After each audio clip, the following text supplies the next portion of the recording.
दोस्तों नमस्कार। आप सभी का स्वागत है हमारे इस एनवीरा एजुकेशन के यूट्यूब चैनल पर। और मैं संपत लेड़ आप सभी के लिए यहाँ पर जो है सूचना सहायक एग्जाम विशेष जो है आप सभी के लिए यहाँ पर सीरीज स्टार्ट कर चुका हूँ। आज हम 18वें पेपर को डिस्कस करने जा रहे हैं। 18 और 19 का जो ये पेपर है, सॉरी 19 और 20 का जो ये पेपर है वो हम इस वीडियो के अंदर डिस्कस करेंगे। इससे पहले मैंने जितने वीडियोज अपलोड किए हैं उसके अंदर आपको मैंने दो पेपर के एमसीक्यूज क्लियर करवाए हैं और ये कंप्यूटर के लिए बहुत ही इंपॉर्टेंट क्वेश्चन है, ध्यान रखिएगा। तो आज के इस सीरीज के अंतर्गत पहले पेपर का पहला प्रश्न आप सभी के लिए है यहाँ पर, copying a page onto a server is called the page. अगर यहां पर आपको कहा गया है कि आपके पास कोई पेज है, अगर आप उसको सर्वर पर अपलोड करते हैं तो उसे क्या कहा जाता है? उसको कहा जाता है डाउनलोड। और अगर आपको सर्वर से अपने कंप्यूटर पर लाना है क्लाइंट पे तो उसको क्या कहा जाएगा? डाउनलोडिंग कहा जाएगा। अगला देखिए, दूसरा प्रश्न आप सभी के लिए स्क्रीन के ऊपर है। In MS Excel 2010 function provide the current system date and time. ये चीज गारंटीड आप मेरे से लिखवा लीजिए। जितने पेपर मैंने करवाए आप चाहें तो उसमें जाके देख सकते हैं। एमएस एक्सेल का ये फंक्शन, ये क्वेश्चन आपको हर एक पेपर में मिल रहा है। तो ध्यान रखिएगा ना, एक फंक्शन होता है जिसकी मदद से आप करंट डेट और टाइम को प्रिंट कर सकते हैं। तीसरा प्रश्न, एमएस वर्ड 2010 में दाईं और एक शब्द को मिटाने के लिए किस शॉर्टकट की का प्रयोग किया जाता है? ठीक है, तो अगर आपको दाईं और अगर कोई शब्द है और उसको मिटाना है तो उसके लिए आप किसका प्रयोग करोगे? कंट्रोल के साथ डिलीट का प्रयोग करेगी। ठीक है, दाईं और की बात की जा रही है, ध्यान रखिएगा। आगे बढ़ते हैं। अगला प्रश्न आप सभी के लिए है, ऐसी वेबसाइट जिसमें लेखक या लेखकों के अनुभव, अवलोकन, विचार आदि होते हैं उन्हें किस नाम से जाना जाता है? तो जो भी राइटर्स होते हैं तो वो अपने थॉट प्रोसेस को शेयर करते हैं, तो ऐसी जो वेबसाइट होती है वो होती है ब्लॉग। और यूट्यूब के ऊपर क्या बनने शुरू हो गए भाई? व्लॉग, जिसमें वीडियो जो है यहाँ पर आपको जानकारी इसके अंतर्गत देते हैं वो अपने डेली रूटीन की। आगे बढ़ते हैं पांचवें प्रश्न की ओर। पांचवा प्रश्न आप सभी का है, एमएस एक्सेल 2010 में टेबल का नाम बदलने के लिए निम्न में से किस शॉर्टकट की का प्रयोग होता है? तो ध्यान रखिएगा, नाम बदलने के लिए यहां पर आपका जो है कंट्रोल प्लस आर का यूज होता है। और ध्यान रखिएगा एक F2 की भी होती है जो उसको एडिट करने में आपकी हेल्प करती है। छठवां प्रश्न आप सभी के स्क्रीन के ऊपर है। उससे पहले मेरा सभी साथियों से अनुरोध है कि इस सुबह आप सभी से हम एक छोटा सा रिक्वेस्ट चाहते हैं। इस चैनल पर 50 के सब्सक्राइबर फैमिली हमें पूरी करनी है, तो प्लीज आप सभी जितना जल्दी हो सके इस वीडियो को शेयर कर दो, जितने आपके टेक्निकल ग्रुप आप जुड़े हुए हैं। और सोशल मीडिया पर आज आप सभी का ध्यान रखना है, सभी को यहाँ पर आप अपने सोशल मीडिया पर आप आज इस वीडियो की लिंक को पोस्ट पर रखेंगे। ठीक है, चलिए आगे बात करते हैं प्रश्न संख्या 6 की। 6वां प्रश्न आप सभी के लिए, निम्नलिखित में से कौन सा एक ईमेल एड्रेस में एक वैध डोमेन है, यानी वैलिड डोमेन की कैटेगरी के अंतर्गत यहाँ पर कौन सा आएगा? तो वो आएगा यहाँ पर आपका gmail.com। बिल्कुल सही है, यहाँ पर वैलिड डोमेन है। आउटलुक भी है और yahoo.com भी है, ये तीनों के तीनों वैलिड कैटेगरी के अंदर आते हैं। अगला प्रश्न, एमएस एक्सेल 2010 में कौन सा फॉर्मूला विशिष्ट सेल में संख्याओं के योग को प्राथमिक कार्य देता है? तो यहां पर जो है, यहां पर जो सम का फॉर्मूला है वो इनको ऐड करने का कार्य करता है। आठवां प्रश्न, एमएस एक्सेल 2010 वर्कशीट में सेल में दर्ज किए गए संख्यात्मक मानों का डिफॉल्ट अलाइनमेंट क्या होता है? एमएस एक्सेल 2010 की जो वर्कशीट होती है उसमें सेल में दर्ज किए गए संख्यात्मक यानी जो वैल्यूएबल जो नंबर्स की जो भी वैल्यू होती है उसका डिफॉल्ट अलाइनमेंट क्या होता है? तो इसका उत्तर होगा यहाँ पर राइट। क्या होता है भाई? राइट साइड में होता है डिफॉल्ट अलाइनमेंट। नौवां प्रश्न, एमएस एक्सेल 2010 में हम स्क्रीन पर अतिरिक्त स्थान प्राप्त करने के लिए रिबन को कोलैप्स कर सकते हैं। एमएस एक्सेल 2010 में हम स्क्रीन पर अतिरिक्त स्थान प्राप्त करने के लिए रिबन को कोलैप्स कर सकते हैं। रिबन पर कहीं पर भी राइट क्लिक कीजिए और फिर कोलैप्स द रिबन को क्लिक कीजिए, या फिर आप किस बटन को प्रेस कर सकते हैं? तो इसके लिए आप कंट्रोल के साथ यहां पर F1 का यूज कर सकते हैं। 10वां प्रश्न आपके, एमएस एक्सेल 2010 के संबंध में गलत विकल्प का आपको यहां पर चयन करना है। कौन सा कथन जो है इसमें गलत है? तो एमएस एक्सेल 2010 में रिबन बार में होम में सबसे अधिक उपयोग किए जाने वाले कमांड होते हैं, और कॉपी पेस्ट करना, सॉर्ट करना, फिल्टर करना, ये बिल्कुल एकदम सही बात कही इन्होंने। ये सबसे ज्यादा जो यूज होते हैं वो होम टैब में रखे जाते हैं।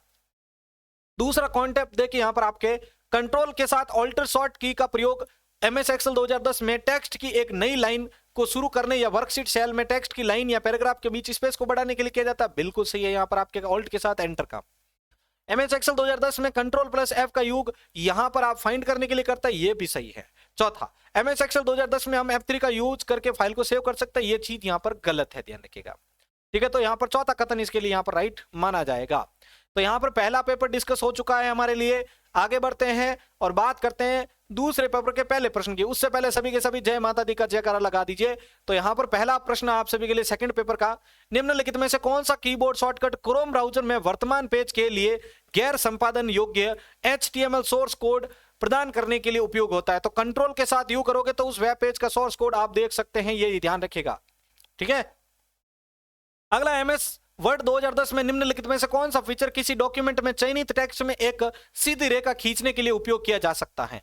एमएस वर्ड 2010 में निम्नलिखित में से कौन सा फीचर किसी डॉक्यूमेंट में चयनित टेक्स्ट में एक सीधी रेखा खींचने के लिए यानी हॉरिजॉन्टल लाइन खींचने के लिए प्रयोग होता है? तो इसका उत्तर होगा स्ट्राइक थ्रू। आपका कोई टेक्स्ट लिखा हो, जैसे मैंने यहां पर लिखा SCHOOL, ठीक है, ये वर्ड सही है मान लो। अब मैंने यहां पर लिखा SCHOL, मान लो मैं चाहता हूं कि ये वेबसाइट पर ये गलत है, ये नाम, इसके ऊपर कोई लाइन आ जानी चाहिए ऐसे बीच में, तो ये काम होता है स्ट्राइक थ्रू के अंदर, ध्यान रखिएगा। ठीक है, तीसरा प्रश्न, निम्नलिखित में से कौन सा इफेक्ट एमएस वर्ड 2010 के फॉन्ट डायलॉग बॉक्स में उपलब्ध नहीं होता है? तो फॉन्ट डायलॉग बॉक्स की बात करें तो सब स्क्रिप्ट, यानी यहां पर आप इसको ये देखिएगा, मैं इस प्रकार का फॉर्मूला लिख रहा हूं तो जो 2 नीचे आ रहा है तो इस प्रकार के इफेक्ट को क्या कहा जाता है? सब स्क्रिप्ट। अगर मेरा कोई नॉर्मल फॉन्ट है उसको बोल्ड करना है तो Ctrl+B ये यूज कर सकता हूं इटैलिक में, यहां पर तिरछा होगा यहां पर ये फॉन्ट, और यहां पर फैंसी ऐसा कोई भी फॉन्ट का ऑप्शन नहीं होता, ये चीज यहां पर गलत है। ठीक है, चौथा प्रश्न, पैराग्राफ में डबल स्पेसिंग अप्लाई करने के लिए एमएस वर्ड 2010 में निम्नलिखित में से किस शॉर्टकट की का प्रयोग होता है? तो अगर आपको डबल स्पेस चाहिए तो उसके लिए किसका प्रयोग करेंगे भाई? यहां पर लाइन के बीच में, ध्यान रखिएगा, पैराग्राफ में, तो यहां पर कंट्रोल के साथ 2 का यूज करेंगे आप, ठीक है, इससे डबल स्पेसिंग मिल जाएगी। पांचवा प्रश्न, एमएस एक्सेल 2010 रिबन बार में किस टैब में अनहाइड विकल्प मौजूद रहता है? तो अनहाइड का जो विकल्प है वो कहां पर मौजूद होता है भाई? व्यू टैब में। कहां पर होता है? व्यू टैब के अंदर मौजूद होता है। छठवां प्रश्न आप सभी के लिए, एमएस एक्सेल 2010 के एग्जैक्ट फंक्शन के संदर्भ में निम्नलिखित कथन पर विचार करें। ये 2 स्ट्रिंग की तुलना करता है और यदि वे बिल्कुल समान होते हैं तो वे ट्रू आउटपुट यहां पर प्रदान करता है। दूसरा, यहां 2 टेक्स्ट स्ट्रिंग की तुलना करता है और यदि वे बिल्कुल समान नहीं है तो 1 प्रदर्शित करता है। तो यहां पर यह चीज भी आपकी यहां पर क्या है? सही है, और पी वाली यहां पर सही है। लेकिन यहां पर बात तुलना की जा रही है, तो यहां पर तुलना कर रहे हैं तो स्ट्रिंग की तुलना करेगा, ठीक है, कौन सा? एग्जैक्ट। लेकिन उसमें यहां पर क्या है? समान नहीं है, तो यहां पर क्या 1 प्रदर्शित करेगा? ये चीज यहां पर क्या हो जाती है? इसके अंतर्गत गलत हो जाती है। ठीक है, यहां पर क्यू वाली। आर की बात करते हैं, ये दो टेक्स्ट स्ट्रिंग की तुलना करता है, यदि वे बिल्कुल समान नहीं है तो फॉल्स प्रदर्शित करता है। ये बात सही है यहां पर, तो यहां पर पी और आर इसके अंतर्गत सही होता है, यहां पर दूसरा ऑप्शन। सातवां प्रश्न है, निम्नलिखित में से कौन सा एक वैध ईमेल एड्रेस है? तो यहां पर @domain.com नहीं है, myschool@gmail.com बिल्कुल सही है यहां पर, ठीक है, और एक ही जो ऑप्शन चुनना है अपन को। 8वां सवाल, निम्नलिखित में से किस प्रकार के इंटरनेट सर्विस के लिए केबल या फोन लाइन की आवश्यकता नहीं होती है? तो सैटेलाइट जो कनेक्शंस होते हैं उसके लिए यहां पर इंटरनेट सर्विस होती है, उसमें कोई भी केबल की जरूरत नहीं होती है। ठीक है, दूसरी जो होती है उसके अंदर होती है एक डीएसएल का फुल फॉर्म, आपको ज्यादातर परीक्षाओं में पूछा जाता है, तो कमेंट बॉक्स में लिखो भाई डीएसएल का फुल फॉर्म क्या होगा? डीएसएल का फुल फॉर्म क्या होगा? लिखो सभी के सभी। 9वां प्रश्न, एमएस वर्ड 2010 में यदि आप किसी टेबल के भीतर कौन सी की दबाते हैं तो कर्सर की के अगले या अगली लाइन पर चला जाता है? तो इसका उत्तर होगा सेल पर चला जाता है, ध्यान रखिएगा। ठीक है, लास्ट 10वां प्रश्न, एमएस एक्सेल 2010 में पिछली सीट पर जाने के लिए किस शॉर्टकट की का प्रयोग किया जाता है? तो अगर आपको पिछली सीट पर जाना है तो उसके लिए किसका प्रयोग करोगे? पेज अप का। ठीक है, पेज अप का यूज करते हो आप पिछली सीट पर जा सकते हो। ठीक है, तो ये थे आपके लिए यहाँ पर आज के इंपॉर्टेंट 20 प्रश्न, और 2 अलग अलग पेपर के अंदर आए हुए थे ये 10-10 प्रश्न। तो आपको वीडियो कैसा लगा है आप सभी अपनी राय जरूर दीजिएगा नीचे कमेंट बॉक्स में, और इसी प्रकार आप अपना प्यार हमारे इस चैनल के साथ बनाए रखिएगा, और हमें भी इसी प्रकार आप भी खुश रखिएगा, क्योंकि आपका लाइक और शेयर होता है तो हमें भी मोटिवेट होते हैं, हम भी खुश होते हैं। तो मिलते हैं हम एक और नई वीडियो के साथ, धन्यवाद।